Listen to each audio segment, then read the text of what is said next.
कई राज्यों ने, जिसमें दिल्ली भी शामिल है, पंजाब भी शामिल है, पश्चिम बंगाल भी शामिल है, एक बहुत महत्वपूर्ण मुद्दा कई सारे फाइनेंस मिनिस्टर्स ने उठाया कि क्यों जीएसटी को पीएमएलए यानी prevention of money laundering act के तहत लाया गया है। 7 जुलाई को एक नोटिफिकेशन इशू होता है जिससे पूरे जीएसटी के नेटवर्क को, जीएसटीएन को, पूरी जीएसटी की व्यवस्था को prevention of money laundering act के तहत लेके आया जाता है। इसका क्या मतलब है?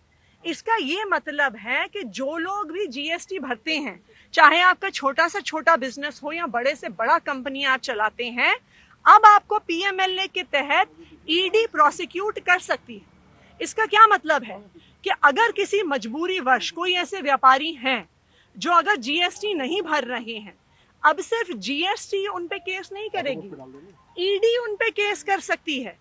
और हम सब ने देखा है कि किस तरह से ईडी को इस्तेमाल किया जाता है लोगों को परेशान करने के लिए, अरेस्ट करने के लिए, महीनों तक बेल ना देने के लिए।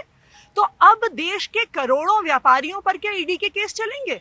जो व्यापारी हैं, जो बिजनेसेस हैं, जो व्यापारी हैं और जो बिजनेसेस हैं, क्या वो इकोनॉमी को बढ़ाएंगे या क्या वो अब अपने आप को ईडी के प्रोसिक्यूशन से, पीएमएलए में प्रोसिक्यूशन से बचाएंगे?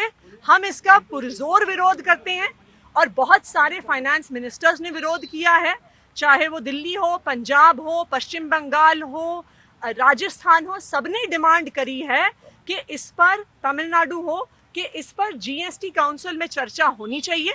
जितने बहुत सारे राज्यों के फाइनेंस मिनिस्टर ने जो इशू मैडम ने रेज किया था, उसके ऊपर सभी ने बोला कि इस पे तुरंत चर्चा होनी चाहिए।